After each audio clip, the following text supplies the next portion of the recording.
Banana stem curry or Poriyal is a very simple dish but extremely nutritious. Let me show you how to make this. As you know, banana tree has a lot of uses, from the fruit to the flower to the leaves to the stem. Today I'm going to make banana stem sabji. It's a curry, and this is how you get it in this market. If you see, there are a lot of concentric circles, and the portion we are going to use is the core. So I'm going to remove one layer at a time and just remove the core from each of these. So whenever you go to buy, make sure whichever piece you buy, the core is nice and big and not these circles. So just don't go by the size of the stem itself, go by the size of the stem, the core.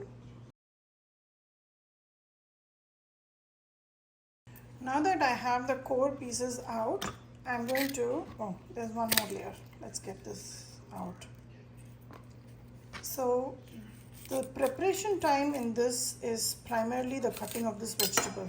The cooking will take very little time. So let me get rid of this one more layer, and here we go. So this core is extremely rich in fiber, and we need to get rid of a little bit of fiber, because otherwise it will be very fibrous in your mouth when you eat. So I'm going to cut this into circles, and if you realize, see how much fiber that is there. So I'll show you a very easy trick to get rid of this fiber also. So I'm going to go ahead and cut it like this and chop it into small cubes.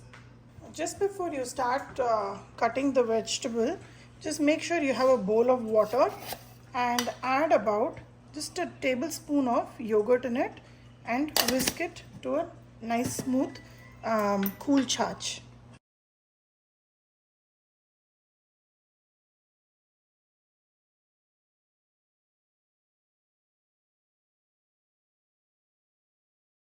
Now that I have all these pieces cut, before keeping it outside and exposing it to the air, just dump it in this buttermilk solution, because we want the stem to stay intact and not lose its color.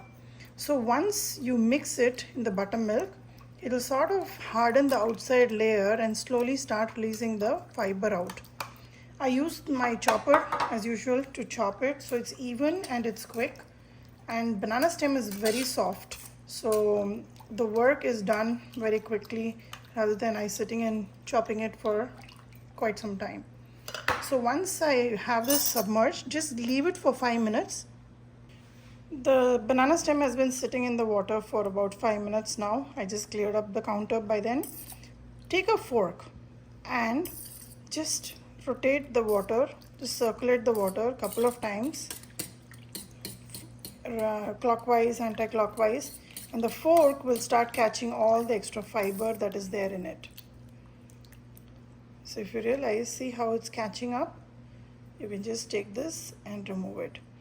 The benefit of the chopper is when you chop it in that, the blade itself catches most of the fiber, which is great, and this work is reduced then. So I'm just going to do this couple of times, and you will notice I can easily pull out the fiber. See, like so.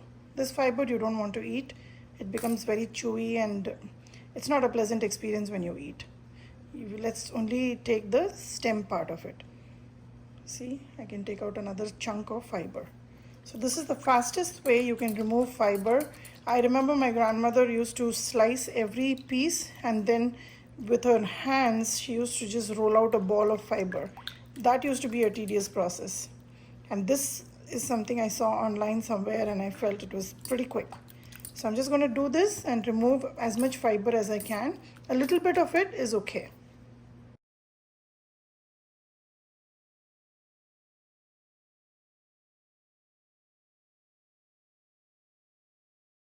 I have cleaned out the banana stem and removed most of the fiber. Now I will take my pressure cooker and just remove the stem alone and put it in here.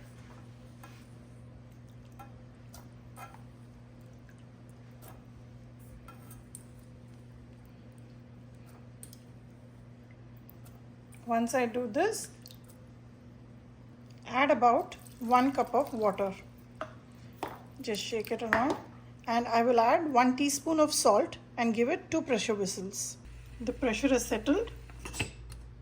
I'm going to open the pressure cooker and you can see how the banana stem has cooked. Let me show you one. This will be completely cooked. That's how soft it is. Just 2 whistles, nothing more. So this is the way you prepare the banana stem. Once this is ready, there are a couple of things you can make with this. Either you can make a raita, which is my favorite, or you can make a sabji with just a simple tadka of mustard seeds, red chili. You can add this. You don't need to add salt because it's already salted, and you can add a lot of coconut and curry leaf, and that will be your sabji. But I'm going to make raita today and show you how. I have about 1 cup of banana stem which is cooked and prepped. I'm going to make a quick sabji out of this. In my small iron kadai here, I'm going to add about 1 tablespoon of peanut oil. You can add coconut oil also, but I have a specific reason to adding peanut oil so that it doesn't harden as it cools down. Once this is hot, I'm going to give a tadka of mustard seeds and dry red chili. Also will add a dash of hing and a little bit of urad dal. While my kadai is getting heated up, I want to show you what I normally do with the water that is left from the pressure cooker after the banana stem is cooked. Now this water is very rich in iron and fiber. Now I don't want to throw this. So what I'll quickly do is, since it's summer, very hot everywhere, I'm just going to add probably about 3 to 4 teaspoons of yogurt. Mix it well. It already has salt, so you don't have to add additional, and just drink it up as a buttermilk. That's perfect. The kadai is nice and hot.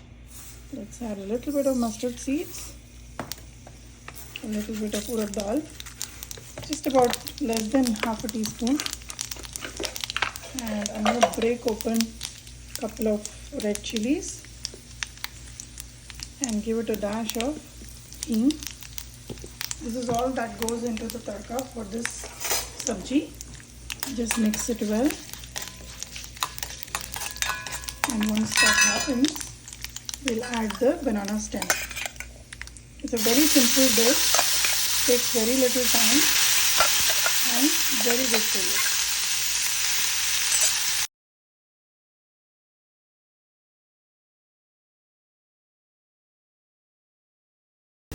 I've just cooked and this for about a minute or 2.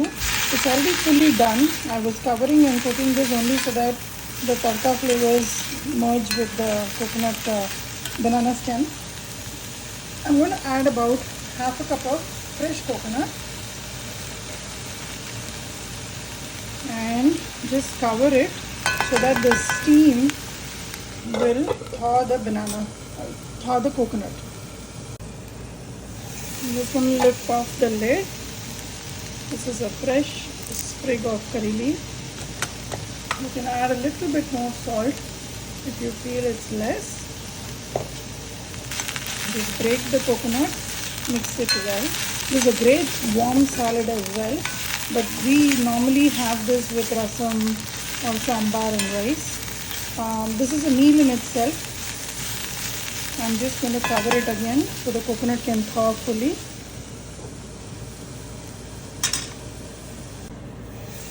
Let's remove the lid. The coconut is thawed nicely. Mix it well and turn off the gas. That's all it is to this preparation. It's very simple, very less cooking. Most of the cooking happened when you were steaming the banana stem, and this is ready to serve. Give it a try and let me know how this turned out for you.